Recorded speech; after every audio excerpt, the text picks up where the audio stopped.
She took it. The accusation lands like a slap across Naomi Brooks' face, sharp and public, as if her name never mattered, only what they decided she was. In less than 3 seconds, the room chooses a side, and it isn't hers. Edward Whitmore doesn't even look at her twice before speaking. Search her bag. Calm. Final. Like a man used to being right. 2 security guards step closer, and just like that, a billionaire's word outweighs her entire life. Naomi doesn't move. Her fingers tighten around the strap of her worn canvas bag, knuckles pale against dark skin, but her eyes, steady, observant, don't break. She's already scanning the room, the exits, the angles, the silent witnesses no one else notices.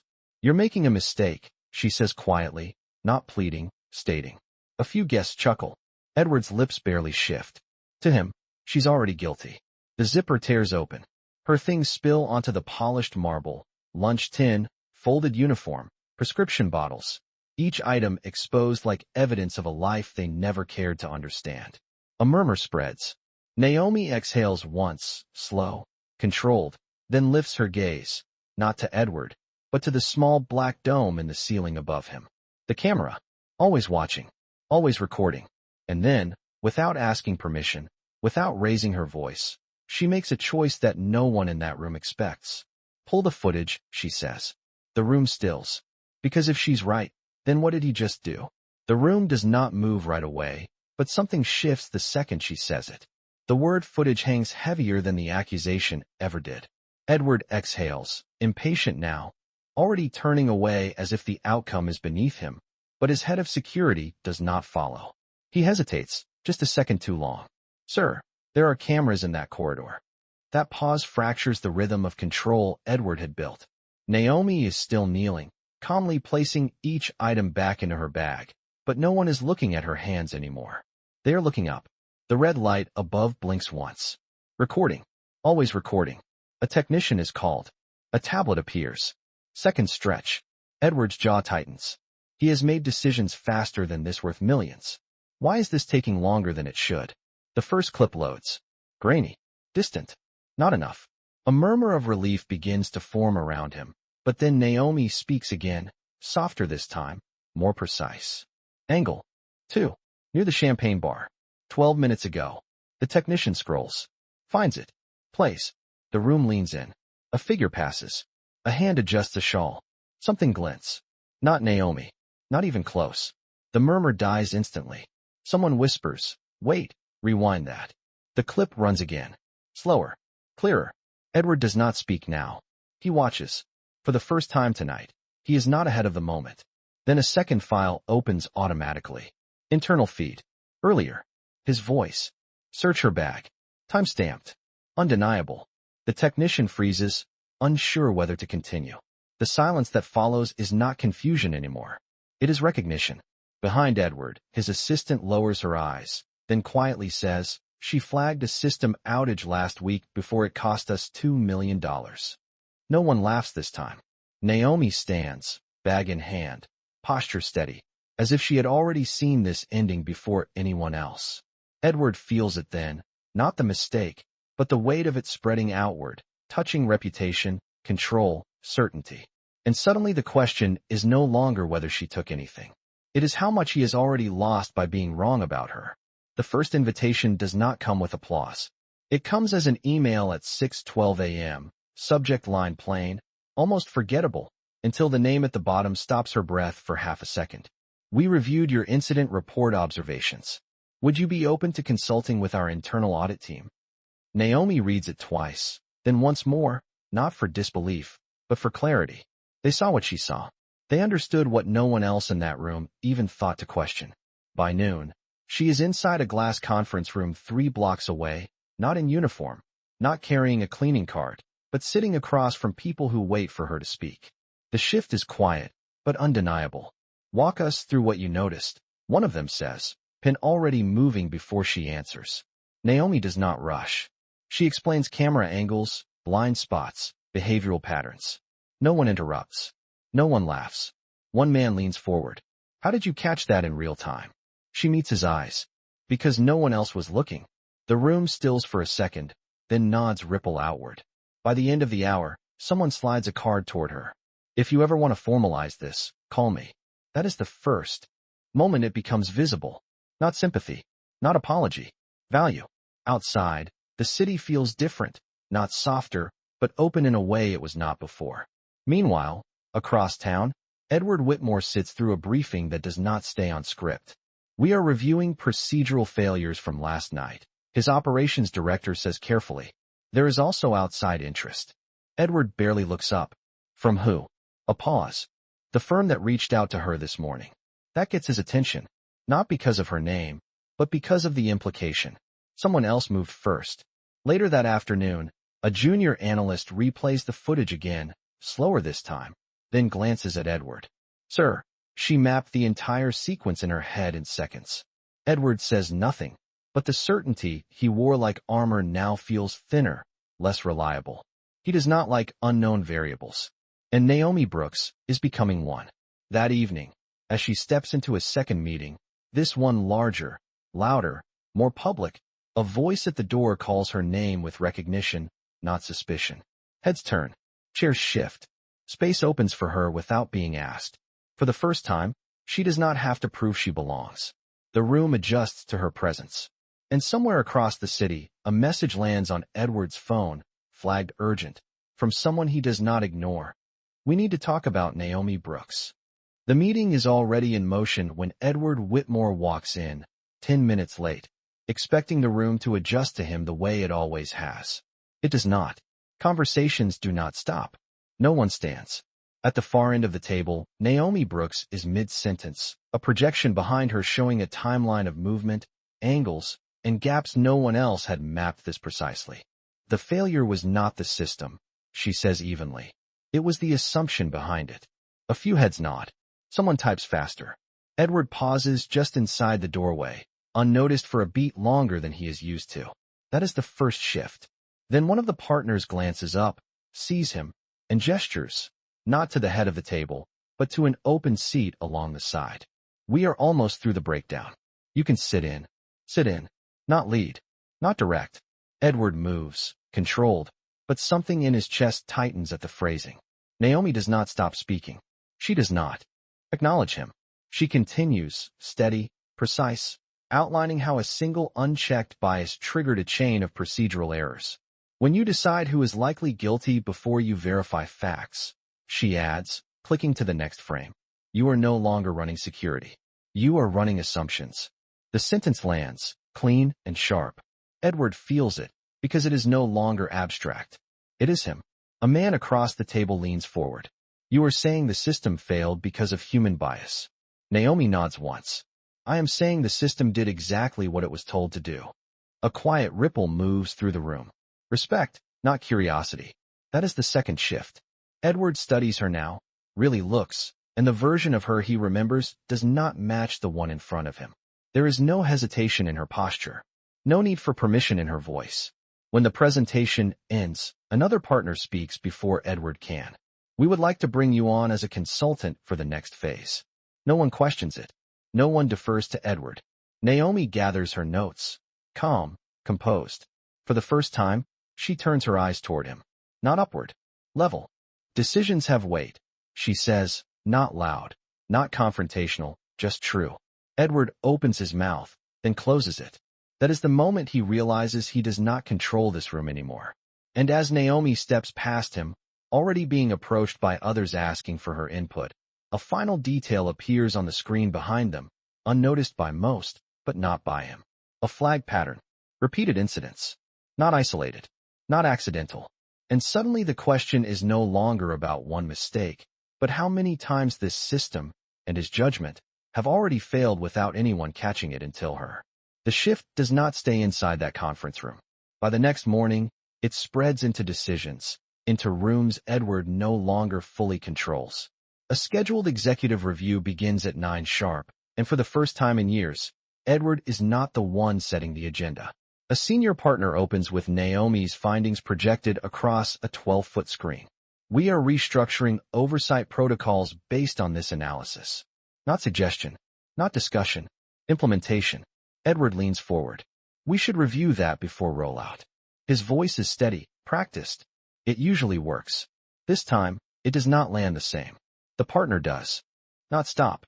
It has already been reviewed. A pause, then a subtle addition. With Naomi Brooks. The room absorbs that. Not as a surprise. As confirmation. That is the moment his influence slips. Visible, undeniable. Naomi stands near the screen, not at the edge, not waiting to be called. She steps in when the data shifts, adjusting a sequence in real time, catching an inconsistency before it compounds. That delay is not a system lag, she says, tapping once. It is a manual override. Heads turn immediately. Someone mutters, "How did we miss that?" No one questions her. They adjust around her. That is authority in motion. Edward watches as decisions begin to orbit her input instead of his. He tries again. "We have handled incidents like this before." Naomi does not look at him when she answers. That is the problem. The sentence is quiet, but it redirects the entire room. A few executives exchange glances. One of them nods slowly, almost reluctantly. She is right. There it is. Public. Unfiltered. Not approval from him, but validation without him. The structure shifts again. Edward feels it in the way no one waits for his response before moving forward. In the way notes are taken when she speaks, not when he does. In the way his certainty now requires justification. Then another layer surfaces. A compliance officer clears her throat. There are prior incidents matching this pattern. She brings up a list. Dates. Locations. Outcomes. Edward's company name repeats across several entries. Naomi studies the screen, then narrows her eyes slightly. Recognition, not surprise. "This is not new," she says. It is repeated. The word lands heavier than any accusation before it. Edward's jaw tightens. This is no longer about one night. It is structural, reputational, financial. Control is not slipping. It is being redefined without him. And then, almost as an afterthought, the compliance officer adds, "We found an old report flagging this 3 years ago." She hesitates. It was submitted and dismissed. The room stills. Naomi does not react outwardly, but something in her posture settles deeper, like a piece finally locking into place. Edward looks at the timestamp. The department. The initials attached to the dismissal authorization. His initials. The air changes again, sharper now, more dangerous. Because the question is no longer whether he was wrong once. It is how long she has been seeing what he chose not to see. The file is older than anyone expects. Dated 3 years back, buried under routine reports, stamped closed without escalation. Edward stares at the screen longer than he should. The formatting is familiar, clean, precise, structured in a way his top analysts rarely match. Who wrote this? He asks, though something in him already knows the answer before it is spoken. The compliance officer scrolls down. A name appears, small, almost dismissed by design. Naomi Brooks. Not a consultant. Not a specialist. Labeled as support staff. The room shifts again, quieter this time, but heavier. Edward leans back slowly, the weight of recognition pressing in from a direction he cannot deflect. He remembers that quarter. The numbers had stabilized after a series of unexplained discrepancies. He had taken that as confirmation of his leadership, his decisions. But the timestamps tell a different story. Her report came first. The correction followed. His success was not origin. It was aftermath. This was flagged before the loss? Someone asks. The compliance officer nods. She identified the pattern early. It was marked low priority. Edward's name sits beside that decision, cold and final. He does not speak. For the first time, silence is not control. It is absence. Another file opens. Internal notes. Observations. Cross-referenced incidents. Each one connected by the same logic Naomi just presented in the room hours ago. This was not new insight. This was repetition. Recognition delayed. A senior analyst exhales quietly. If this had been escalated, he does not finish. He does not need to. The cost is implied. Financial. Structural. Reputational. Edward feels something unfamiliar settle in. Not anger. Not denial. Displacement. The ground he stood on, built from decisions he trusted, now reveals gaps he never saw. And in those gaps, her work had been holding weight he claimed as his own. Across the table, someone adds, almost under their breath, "She has been doing this without a title." That sentence lands deeper than the numbers. Without authority. Without recognition. Without protection. Edward's gaze returns to the name again. Naomi Brooks. The version of her in his memory no longer fits the evidence in front of him. He did not just misjudge her. He built outcomes on top of her insight without ever seeing it. The room begins to move again, quieter, more careful now, as if everyone senses the shift, but no. One names it directly. Then a final detail appears. A pending request. Submitted recently. Access expansion. System authority review. Assigned to Naomi. Edward straightens slightly. This is no longer about what she uncovered. It is about what she is about to control. And for the first time, the question is no longer whether he was wrong. It is what happens next when she decides what to do with everything he failed to see. Edward does not schedule the meeting. He shows up. That alone unsettles people. Naomi is midway through a systems access review when the glass door opens without warning. Conversations pause this time, but not for him. They pause because of what he is interrupting. She does not turn immediately. She finishes her sentence, signs off on a permissions change, then closes the file. Only then does she look at him. This will take a minute, he says, voice lower than usual, controlled but tight at the edges. It is the closest thing to urgency anyone in the room has heard from him. Naomi studies him for a second, then nods once toward the hallway. Not an invitation. A condition. They step outside. The door closes behind them, but the room inside does not wait. Work continues without either of them. That is the first boundary. Edward exhales. I reviewed the files. He begins, faster now, as if catching up to something already moving past him. What you flagged before, it should have been escalated. I should have. He stops, recalibrates. I want to fix this. Naomi does not react to the apology. Not dismissive. Not accepting. Just still. It is already being fixed, she says. Calm. Measured. No edge. No heat. That steadiness unsettles him more than anger would have. He shifts slightly. Then let me be part of it. The sentence lands wrong. It sounds like a request, but carries the habit of authority. Naomi notices.